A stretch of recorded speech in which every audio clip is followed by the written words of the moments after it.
Hello, hi and good afternoon everybody. Myself Vaishali Khurana and I welcome you all back to our essay foundation course. आज हमारे essay course की class number 9 है। अब तक आई am sure आप media framework को पढ़ चुके होंगे जो मैंने आपके साथ डिटेल्ड पीडीएफ शेयर करी थी। बहुत से एस्पिरेंट्स ने मुझे मैसेज भी किया that they are done with the first reading. But आज हमारी क्लास अलग है। अभी तक हमने क्या सीखा, ऐसे राइटिंग करना सीखा, लेकिन हमने पार्ट्स में सीखा। किसी क्लास में हमने इंट्रोडक्शन फ्रेमवर्क सीखा, किसी क्लास में हमने कंक्लूजन सीखा किस तरीके से ऐसे को क्लोज करना है, और किसी क्लास में हमने सीखा कि पैराग्राफ्स को कैसे बिल्ड करना है। तो आपको फ्रेमवर्क पता है कि अब आपको ऐसे लिखते टाइम किस तरीके से सोचना है, और यहां तक कि अब आपके पास डिटेल्ड फ्रेमवर्क भी है कि आपको एग्जैक्टली ऐसे में क्या लिखना है। लेकिन आज की क्लास में हम क्या करने वाले हैं, कंप्लीट ऐसे लिखने वाले हैं। हम एक टॉपिक उठाएंगे मीडिया थीम का और एक कंप्लीट ऐसे लिखेंगे स्टार्ट से लेके एंड तक, बिकॉज एग्जाम में आपको पार्ट्स में नहीं लिखना। अभी तक मैंने आपको पार्ट्स में इसीलिए सिखाया क्योंकि आप बिगिनर थे। मैं आपको स्टेप बाय स्टेप बहुत आराम से, बिल्कुल जल्दी नहीं करना चाहती थी, क्योंकि एक बार आपकी फाउंडेशन स्ट्रांग हो गई तो आपको कोई नहीं हिला सकता। फिर इस एग्जाम में आप बहुत ज्यादा स्कोर करोगे, रेदर आप कॉन्फिडेंट फील करोगे कि यूपीएससी में ऐसे एग्जाम मेरी रैंक को ऊपर ले जाएगा। तो आज की क्लास में हम क्या करने वाले हैं, अब मैंने आपके साथ फ्रेमवर्क भी शेयर कर दिया है, डिटेल्ड पीडीएफ शेयर कर दी है, ऑलरेडी आपको मेथड सिखा चुकी हूं, इंट्रो का, कंक्लूजन का, बॉडी पैराग्राफ 1 का और सभी पैराग्राफ्स का आपके साथ कोटेशन भी शेयर कर चुकी हूं। तो आज हम क्या करेंगे, एक मीडिया थीम को उठाएंगे और उसका कंप्लीट ऐसे लिखेंगे from start to end. Okay, clear? क्योंकि यूपीएससी में मार्क्स उसे मिलते हैं जो लिखना नहीं, स्ट्रक्चर में सोचना चाहते हैं। आपको पता होना चाहिए किस तरीके से फ्लो बनाना है। कंटेंट मैं आपको ऑलरेडी दे चुकी हूं। सबसे इंपॉर्टेंट चीज जो यूपीएससी में ऐसे एग्जाम में होती है वो होती है कंटेंट, क्योंकि जब तक आपके पास एक अच्छा कंटेंट नहीं होगा तो आप वहां पर अच्छा नहीं लिख सकते। लेकिन दूसरी चीज होती है फ्लो। बहुत से आप में से एस्पिरेंट्स होंगे जिनके पास कंटेंट होगा, फिर भी आपको समझ नहीं आ रहा होगा कि मैं इस पीडीएफ में से एक कैसे बेस्ट ऐसे निकाल के आऊं जिसमें मुझे बहुत अच्छे मार्क्स मिले। तो आज हम वो सीखेंगे कि कंटेंट के साथ हम एक पूरा फुल ऐसे कैसे लिखेंगे, किस तरीके से हम सोचेंगे। तो मैं आपको एक आइडल आंसर दिखाऊंगी, और जो टॉपिक मैंने उठाया है वो यूपीएससी का ही 2008 में मीडिया से जो यूपीएससी में क्वेश्चन पूछा गया था उसी को उठाया है। और मैं अब आपको दिखाऊंगी कि वही सेम फ्रेमवर्क, वही सेम पीडीएफ जो मैंने आपके साथ शेयर करी है, उसी में से कंटेंट में किस तरीके से पिक करूंगी। तो आपको मुझे ध्यान से देखना है। आपको क्या देखना है कि मैं किस तरीके से सोच रही हूं, मैं किस तरीके से कंटेंट को उठा रही हूं, आपको ये समझना है। तो आज की क्लास में सबसे पहले देखें अगर कि आज हमारा टॉपिक क्या रहने वाला है मीडिया में से। अगर हम सबसे पहले टॉपिक को देखें, जो हमारा टॉपिक रहेगा वो है रोल ऑफ मीडिया। मीडिया का क्या रोल है एक गुड गवर्नेंस के अंदर। तो हमने देखा कि ये कौन सी थीम के अंदर आ गया, हमारा ऐसे मीडिया की थीम के अंदर आ गया, जो हम ऑलरेडी कवर कर चुके हैं। ओके, तो ये टॉपिक आई होप आपको समझ आ गया होगा। अब हम इसका इंट्रो लिखेंगे, कंक्लूजन लिखेंगे, बॉडी पैराग्राफ 1 लिखेंगे और बाकी के बॉडी 2 से बॉडी 6 पैराग्राफ लिखेंगे, और इसमें कोटेशन का भी यूज करेंगे, अपनी पीडीएफ की फ्रेमवर्क का भी यूज करेंगे, एनेक्डोट का यूज करेंगे इंट्रोडक्शन में, कंक्लूजन हम कंक्लूड करेंगे, topic as a last line. वो सब कुछ जो हमने अब तक के 8 क्लासेस में हमने जो सब सीखा है वो सब कुछ हम इंप्लीमेंट आज करने वाले हैं इस क्लास के अंडर, और आपको समझ आ जाएगा कि अब आप क्या कर चुके हो, मास्टर कर चुके हो मीडिया थीम को। आज के बाद जब हम अगली क्लास में स्विच करेंगे तो हम दूसरी थीम को पिक करेंगे, बट मैं सीधा डायरेक्टली दूसरी थीम को चाहती तो पिक कर सकती थी, क्योंकि ऑलरेडी मैं मीडिया थीम का फ्रेमवर्क दे चुकी हूं। बट मैं नहीं चाहती थी कि मैं आपको जल्दी ये कोर्स खत्म कराऊं, रेदर मैं चाहती हूं कि मैं इस तरीके से ये कोर्स खत्म कराऊं, इस कोर्स के बाद आप मुझे खुद कहो कि मैम मजा आ गया, अब मुझे ऐसे एग्जाम से डर नहीं लगता है।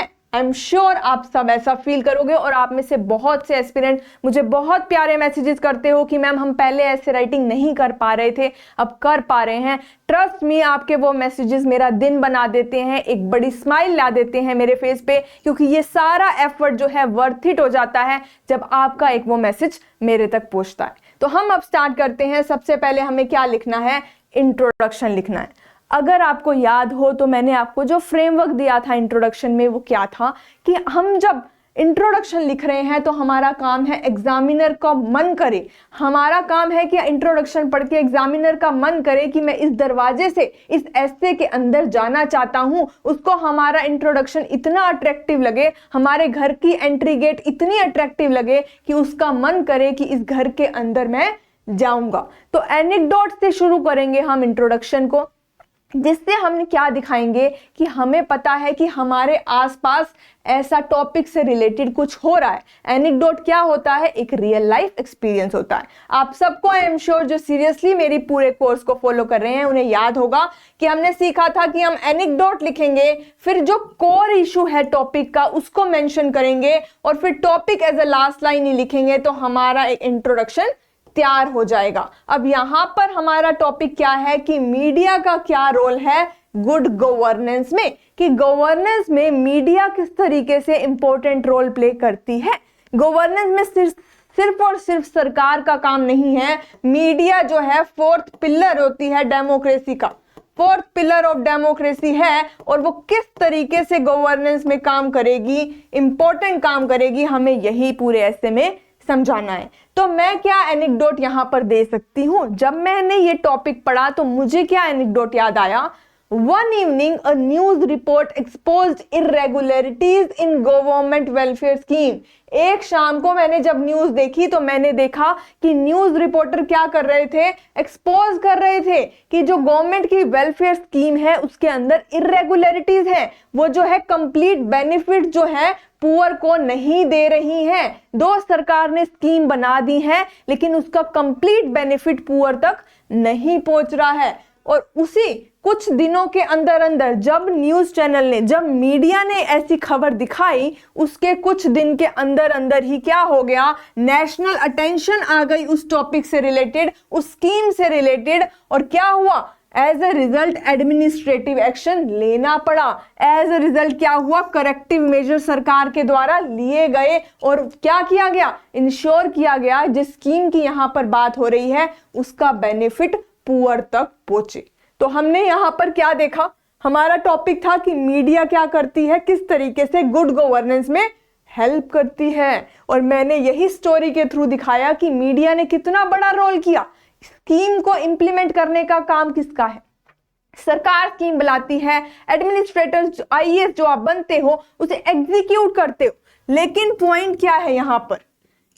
मीडिया ने क्या किया? मीडिया ने इंश्योर किया कि गुड गवर्नेंस की जाए। मीडिया ने जब दिखाया, उसकी वजह से जब नेशनल अटेंशन आई तो क्या हुआ? जो बेनिफिट पुअर तक नहीं पहुंच रहा था वो पहुंचने लग गया।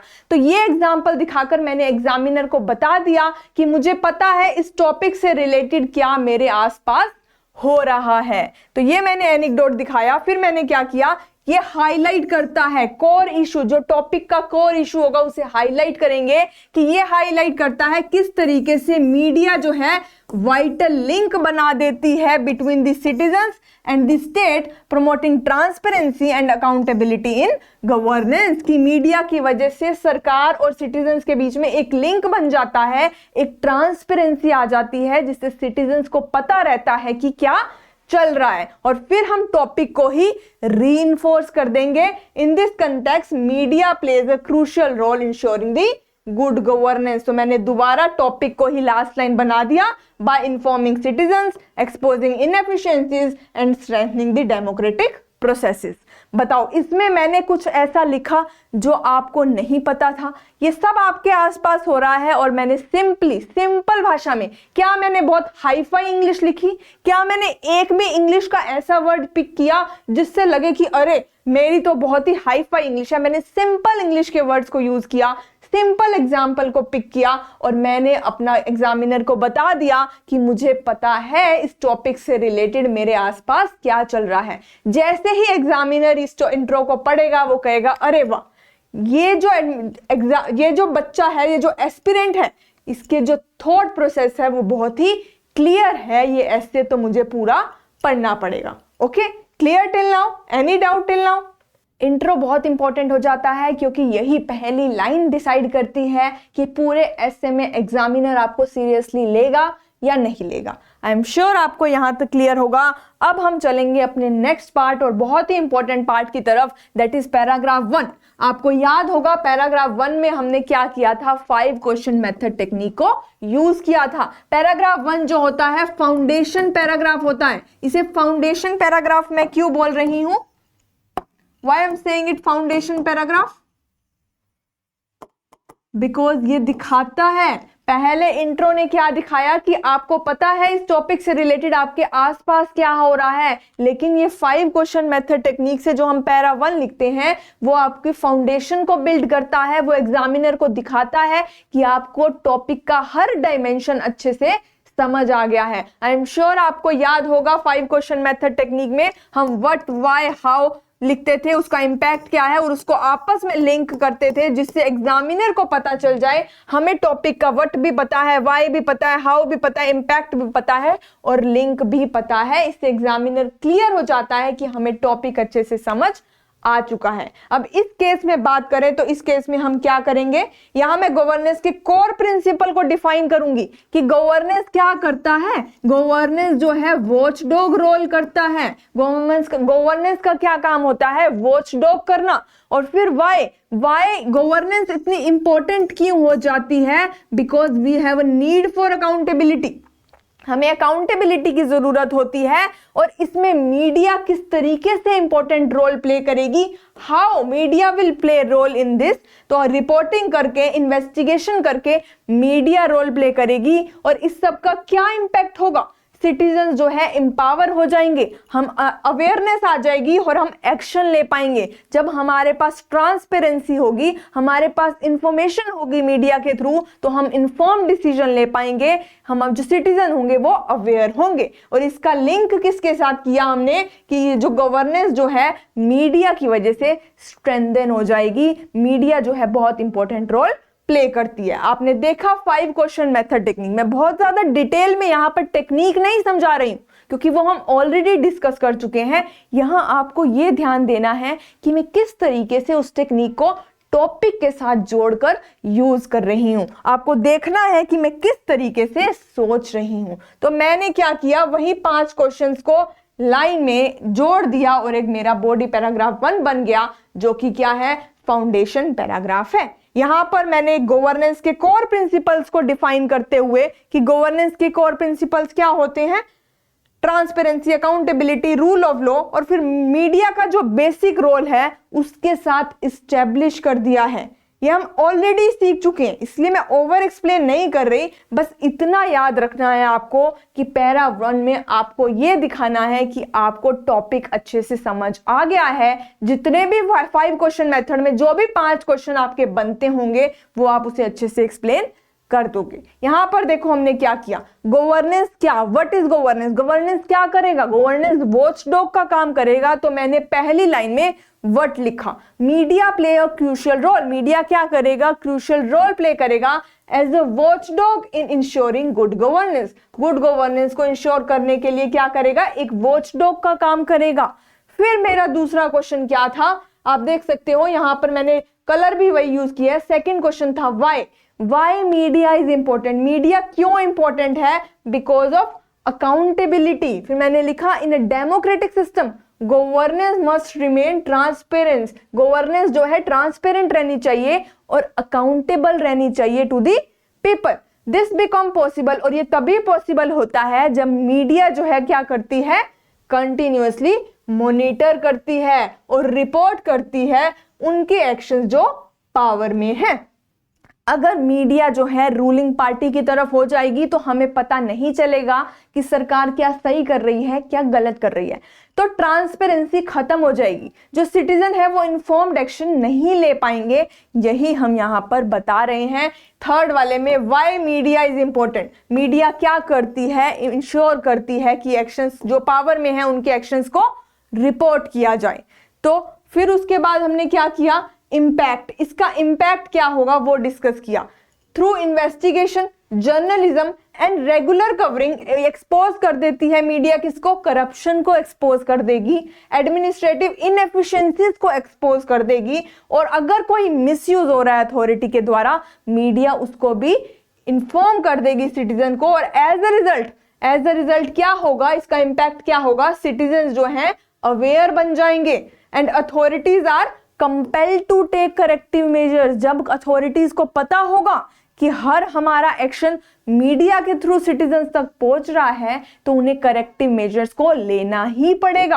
अपने आप ही वो अच्छा काम करेंगे, क्योंकि उनको तो इंश्योर करना है कि 5 साल बाद दोबारा उन्हीं को वोट मिले। तो इसीलिए जब मीडिया अपना एक्शन करेगी तो गवर्नेंस को भी अपना एक्शन करना पड़ेगा।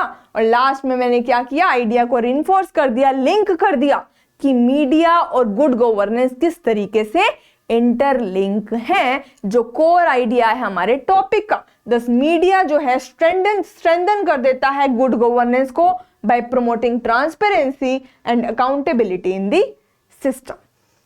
आई एम श्योर आपको क्लियर होगा कि इसमें हमने किस तरीके से 5 क्वेश्चन मेथड टेक्निक को यूज किया। यहाँ पे मैंने व्हाट, व्हाई, हाउ, इम्पैक्ट और लिंक को जोड़ा, और यहाँ पे एक कंप्लीट पैराग्राफ हमारे सामने तैयार है। ओके, अब यहां से रियल टेस्ट शुरू होता है।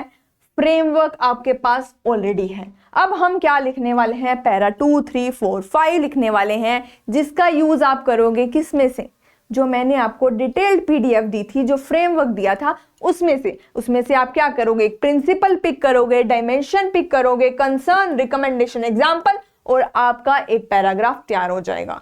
लेकिन जो ऐसे राइटिंग होता है ना, वो एक नॉलेज का टेस्ट नहीं होता। कंटेंट तो मैंने आपको ऑलरेडी सर्व कर दिया है।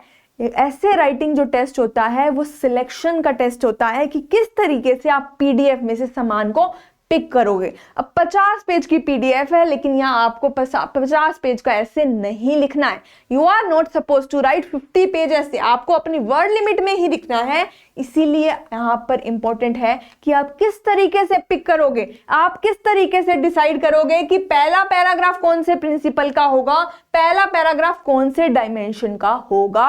और ये जब मैं डिसीजन लूंगी, आपको ध्यान से देखना है कि मैं किस तरीके से सोच रही हूं जब मैं फ्रेमवर्क में से चूज कर रही हूं, मैं कौन सा पैराग्राफ पहले लिखूंगी, कौन सा बाद में लिखूंगी, और एक पर्टिकुलर ऑर्डर क्या होगा, वो भी बहुत ज्यादा इंपॉर्टेंट हो जाता है। आप सबको मैंने सेम फ्रेमवर्क प्रोवाइड किया है, बट हो सकता है आप में से एक एस्पिरेंट बहुत ज्यादा अच्छा ऐसे लिखे और दूसरा एवरेज लिखे। कंटेंट सेम है, क्यों? क्योंकि जो पहला होगा वो समझ पाएगा कि कोर इशू क्या है, उसे सबसे पहले लिखेगा, फिर उसका इम्पैक्ट क्या है, फिर वहां पे लिखेगा, फिर उसका आजकल की लाइफ से क्या लिंक किया जा सकता है, फिर वो उसको लिखेगा। तो आज हम समझते हैं कि इस टॉपिक में से, जो हमारा टॉपिक अभी चल रहा है, उस टॉपिक में हमें सबसे पहले किस तरीके से पिक करना है कि हम कौन सा प्रिंसिपल और कौन सा डायमेंशन कवर करने वाले हैं। अब सबसे पहले जो क्वेश्चन अराइज होता है यहाँ पर कि जब मैंने ये टॉपिक देखा कि मीडिया का क्या रोल है गुड गवर्नेंस में, तो मेरे दिमाग में आया कि गवर्नेंस का बेस क्या है। गवर्नेंस का बेस क्या है, इस टॉपिक में सबसे कोर इशू क्या लग रहा है, मीडिया थीम तो है ही, उसके बाद जो कोर इशू है वो गवर्नेंस है। गवर्नेंस जो है यहाँ पर कोर इशू है और मीडिया जो है गवर्नेंस के अराउंड रिवॉल्व कर रहा है। तो मेरे माइंड में क्वेश्चन आया कि एक्चुअली में यहाँ पर गवर्नेंस का बेस क्या होता है, और गवर्नेंस का बेस होता है करेक्ट इंफॉर्मेशन। अगर हमारे पास करेक्ट इंफॉर्मेशन ही नहीं है तो गवर्नेंस कोई रोल प्ले ही नहीं कर सकती। तो करेक्ट इंफॉर्मेशन है, इसीलिए सबसे पहले जो दिमाग में मेरे प्रिंसिपल आया वो आया ट्रुथ और एक्यूरेसी का, कि मीडिया जब हमें सच बताएगी तभी जो है गवर्नेंस का बेस हमें मिलेगा, दैट इज करेक्ट इंफॉर्मेशन। और जो हमारी गवर्नेंस है वो क्या है, पावर है और पॉलिसी है।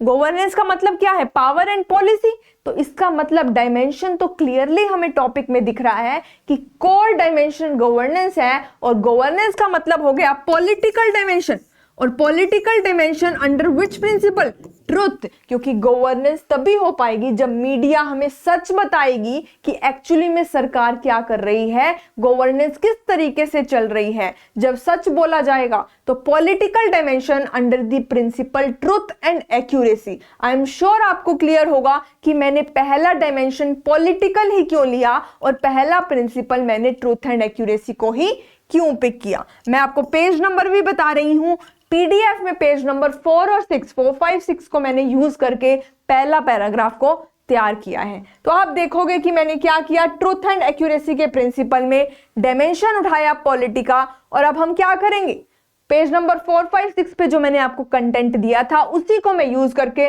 प्रिंसिपल लिखूंगी, डायमेंशन लिखूंगी, कंसर्न लिखूंगी, रिकमेंडेशन लिखूंगी और एग्जाम्पल दूंगी। मेरा फ्रेमवर्क जो मैं हर पैराग्राफ में यूज करने वाली हूँ वो आपको पता है, किस तरीके से पिक करना है वो आपको सीखना है।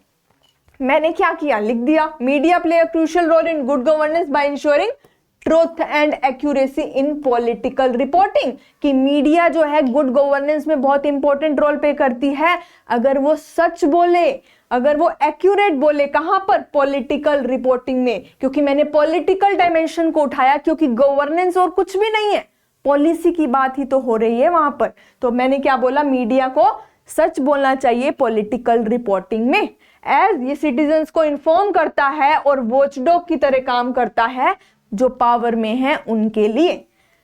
एज राइटली सेड, फिर मैंने क्या किया, मुझे रियलाइज हुआ जब मैंने ये लिखा कि यहां पर जो एक मेरी कोटेशन आपको प्रोवाइड करी गई थी वो कोटेशन यहां पे फिट हो सकती है। तो मैंने बोला बिल्कुल सही कहा गया है कि इंफॉर्मेशन जो है ऑक्सीजन है डेमोक्रेसी की। अगर हमारे पास सही इंफॉर्मेशन है तभी हम कह सकते हैं कि डेमोक्रेसी ट्रू सेंस में हमारी कंट्री में एग्जिस्ट कर रही है। तो इस तरीके से जो मैंने आपको कोटेशन प्रोवाइड की है, आप पैराग्राफ में फिट होती हो तो यूज कर सकते हो। फिर विदाउट एक्यूरेट इंफॉर्मेशन, फिर मुझे क्या करना है, प्रॉब्लम बतानी है। अगर एक्यूरेट इंफॉर्मेशन नहीं होगी तो डेमोक्रेटिक डिसीजन जो पावर है वीक हो जाएगी। However selective reporting and political bias today often distorts the fact. मैंने प्रॉब्लम बताई कि मीडिया क्या करती है, सिलेक्टिव रिपोर्टिंग करती है, पॉलिटिकली बायस न्यूज देती है, वो एक पार्टी की तरफ हो जाती है जिसकी वजह से प्रॉब्लम पब्लिक को फेस करनी पड़ती है। फिर हमने बताया था कि हर पैराग्राफ में जब हम प्रॉब्लम बताएंगे तो हम रिकमेंडेशन भी बताएंगे। एक ट्रू आईएएस वही है जो प्रॉब्लम पे नहीं रुके, जो उसका सॉल्यूशन भी दे। फिर मैंने यहाँ सॉल्यूशन लिख दिया। देयरफॉर मीडिया को क्या करना चाहिए, स्ट्रेंथन करना चाहिए फैक्ट चेकिंग को, मेंटेन करना चाहिए एडिटोरियल इंडिपेंडेंस को, और क्लियरली सेपरेट करना चाहिए न्यूज को ओपिनियन के साथ। अपने ओपिनियन को न्यूज की फॉर्म में नहीं देना चाहिए, फैक्ट की तरह नहीं देना चाहिए। फॉर इंस्टेंस, फिर मैंने क्या किया, इस सब को एक्सप्लेन करते हुए एक एग्जाम्पल दे दिया। ये सब कुछ मैंने नहीं बनाया, ये सब कुछ मैंने पीडीएफ में से पिक किया है, जो पीडीएफ मैंने आपको प्रोवाइड करी थी। बेसिकली आपको एग्जाम हॉल में स्क्रैच से नहीं सोचना है, आपको बस स्मार्टली पिक करना सीखना है। आपको ये समझना है क्लास में मैं किस तरीके से डायमेंशंस और प्रिंसिपल को पिक कर रही हूँ। ओके, और इस क्लास के बाद मैं आपको कहूंगी कि आप क्लास को पॉज करना, इंट्रो, पैरा 1, पैरा 2 जो सब मैंने आपको प्रोवाइड किया है, एक पूरा ऐसे सेम टू सेम ऐसे, मैं आपको नहीं कह रही ऐसे लिखने के लिए, अभी मैं कह रही हूँ ये सेम ऐसे अपने हाथों से कॉपी पे लिखना, और फिर आपको समझ आएगा कि किस तरीके से। उसके बाद वो पीडीएफ आप ओपन करना जो मैंने पेजेस मेंशन किए हुए हैं, फिर आपको समझ आएगा कि अच्छा इस तरीके से मुझे पीडीएफ का यूज करना है। जब आप अपने हाथों से लिखते हो ना तो आधी बातें अपने आप क्लियर हो जाती हैं। इस पूरे ऐसे कोर्स का मैं कहूंगी जब पहली बार आप क्लास देखते हो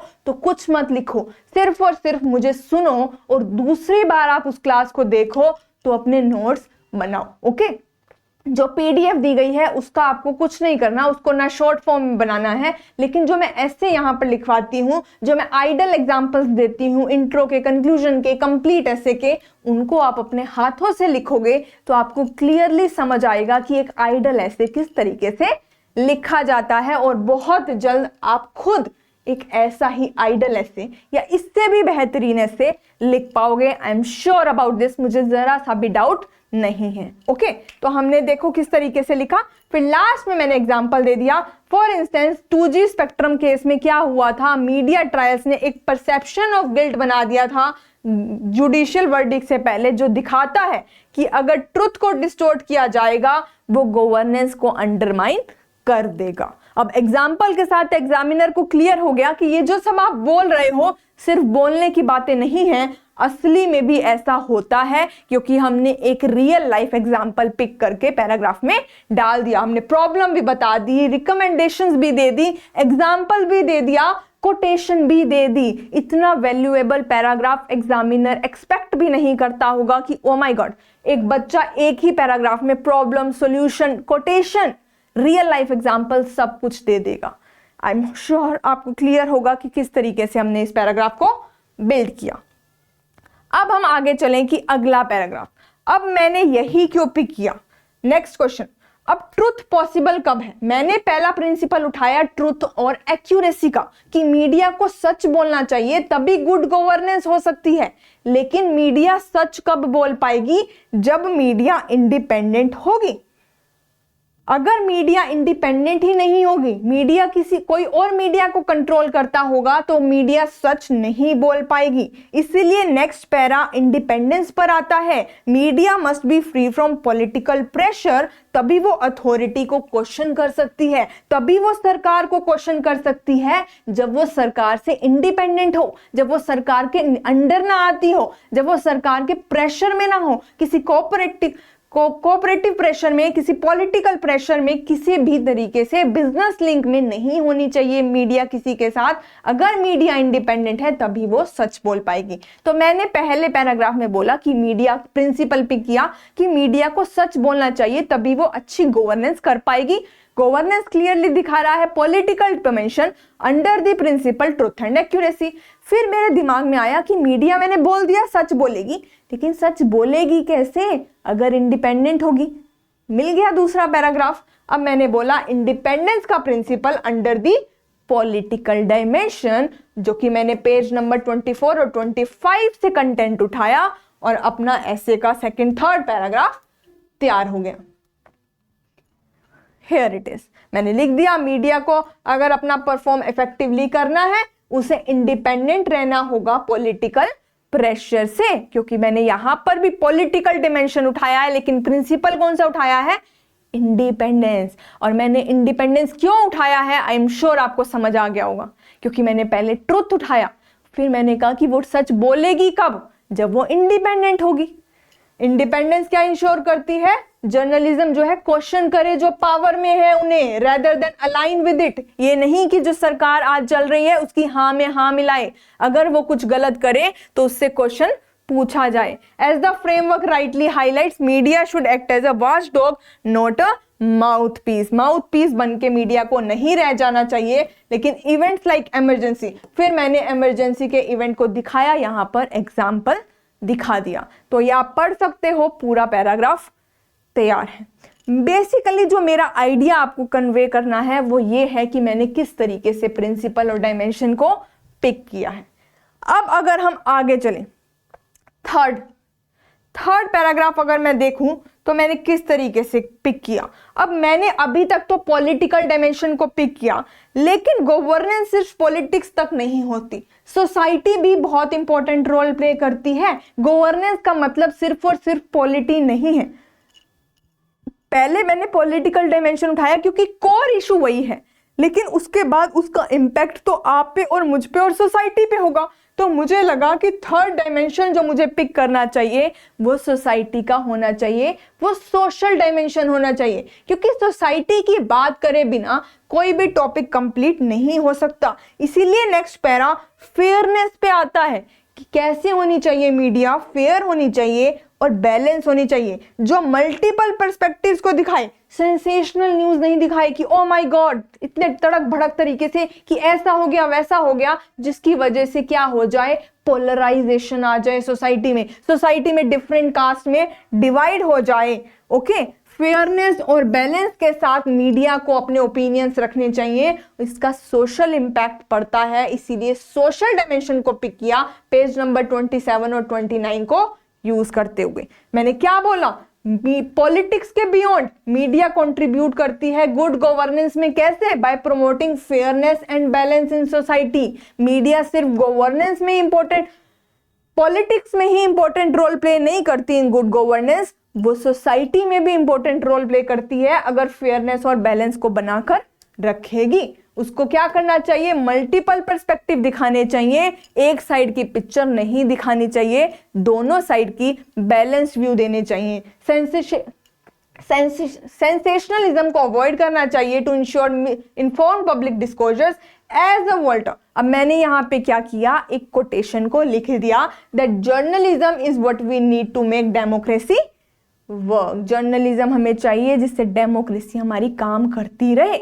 यहाँ पे बिल्कुल अच्छे से ये कोटेशन सेट बैठ रही थी, तो मैंने यहाँ पर उसे यूज कर लिया जिससे एग्जामिनर को पता चले कि मैं कोटेशंस भी बीच बीच में यूज कर रही हूँ, मुझे कोटेशंस भी पता है जो मीडिया थीम से रिलेटेड हैं। मैंने यहाँ सुशांत सिंह राजपूत के केस का एग्जाम्पल भी दे दिया कि किस तरीके से मीडिया की फेयरनेस मीडिया गवर्नेंस के साथ लिंक होकर सोसाइटी पे इम्पैक्ट डालती है। तो आप ये पैराग्राफ पढ़ सकते हो, लेकिन आई एम श्योर जो मेरा मैसेज यहाँ पे कन्वे करना था कि मैंने थर्ड प्रिंसिपल और डायमेंशन को कैसे पिक किया वो आपको क्लियर होगा। अब नेक्स्ट हमारा क्या होगा, एक टॉपर मूव आएगा। यहाँ पर एक एक्स्ट्रा डायमेंशन हम यहाँ पर ऐड करने वाले हैं जो कि किससे रिलेटेड है, टेक्नोलॉजी से रिलेटेड है। आजकल टेक्नोलॉजी की बात हो रही है, कोई भी होगा सिंपल ऐसे लिखेगा, पॉलिटिकल डायमेंशन लिखेगा, सोशल डायमेंशन लिखेगा और ऐसे को खत्म कर देगा। लेकिन जो टॉपर होगा वो थोड़ा सा एक्स्ट्रा सोचेगा, वो मीडिया और गवर्नेंस को टेक्नोलॉजी के साथ जोड़ देगा under the principle truth. Okay, ये मैंने कहां से एक्सटेंड किया है, पेज नंबर 13 और 15 को यूज किया है। मैं चाहती तो पॉलिटी के बाद यूज कर देती क्योंकि 13 पेज नंबर तो पहले आ रहा था, नहीं, ऑर्डर बहुत ज्यादा इंपॉर्टेंट है। पहले मैंने बताया गवर्नेंस का कोर इशू पॉलिटी है, उसका प्रिंसिपल यूज किया ट्रुथ, फिर इंडिपेंडेंस यूज किया। क्यों? क्योंकि ट्रुथ तभी पॉसिबल है जब मीडिया इंडिपेंडेंट होगी। फिर उसका सोसाइटी के ऊपर इंपैक्ट मैंने उठाया और फिर मैंने टेक्नोलॉजी को उठाया। अगर आप पहले टेक्नोलॉजी को उठाओगे तो ट्रस्ट मी ऐसे उतना इफेक्टिव नहीं लगेगा। अब हमने टेक्नोलॉजी का डिमेंशन उठाया under the principle of truth. Digital media में मीडिया का रोल ना बहुत ही बड़ा हो गया है और साथ ही मिस इन्फॉर्मेशन, डीप फेक्स बहुत ही रिस्क इंक्रीज कर देते हैं। तो ये लिखने से एक एग्जामिनर को पता चलता है कि जो आज के टाइम में प्रॉब्लम आ रही है, जो मीडिया प्रॉब्लम फेस कर रही है और मीडिया किस तरीके से कंट्रीब्यूट कर सकती है, मिस इन्फॉर्मेशन को रोक सकती है, गलत इन्फॉर्मेशन स्प्रेड ना हो, फेक न्यूज स्प्रेड ना हो। मीडिया ऐसा करके, टेक्नोलॉजी का यूज करके क्या कर सकती है, गुड गवर्नेंस को इंश्योर कर सकती है। तो आज के टाइम की जो प्रॉब्लम है, miss information, deep fakes, fake video बन रही हैं, उसमें डिफरेंशिएट भी नहीं कर पाते, उस सब को हम मेंशन करने वाले हैं। इन द डिजिटल एज, यहाँ पे मैंने मेंशन किया, ये क्लियरली दिखाता है एक टॉपर की थिंकिंग जो डिजिटल एज में प्रॉब्लम्स आ रही हैं उसको भी कवर कर रहा है। टेक्नोलॉजिकल एडवांसमेंट्स ने क्या कर दिया है, फर्दर एम्पलीफाई कर दिया है रोल ऑफ मीडिया, उसको और भी ज्यादा बढ़ा दिया है, क्योंकि by enabling rapid information dissemination, however this also increase the risk of misinformation. इसकी वजह से मिस इन्फॉर्मेशन का खतरा भी बढ़ जाता है, डीप फेक्स का खतरा बढ़ जाता है, अनवेरिफाइड कंटेंट का खतरा बढ़ जाता है, जो मिसलीड कर देता है सिटीजन्स को और अफेक्ट करता है गवर्नेंस को। देयरफॉर ये एसेंशियल है कि हम प्रमोट करें डिजिटल लिटरेसी को, वेरिफिकेशन मैकेनिज्म को एंड रिस्पॉन्सिबल यूज करें टेक्नोलॉजी को, कि मीडिया स्ट्रेंथन कर दे, ना कि डिस्टोर्ट करे डेमोक्रेटिक प्रोसेस को। तो इस पैराग्राफ में मैंने बहुत ही ब्रीफ में, मैंने इसे ज्यादा डिटेल में एक्सप्लेन नहीं किया, आप देखोगे तो मैंने ब्रीफ में एग्जामिनर को बता दिया कि मुझे आजकल जो टेक्नोलॉजी की वजह से प्रॉब्लम आ रही है और मीडिया को क्या करना चाहिए, वो भी थोड़ा सा पैराग्राफ बीच में डाल दिया। अब हम चलेंगे लास्ट पैराग्राफ की तरफ। अब हम लास्ट पॉलिटिकल डायमेंशन और प्रिंसिपल को किस तरीके से चूज करेंगे।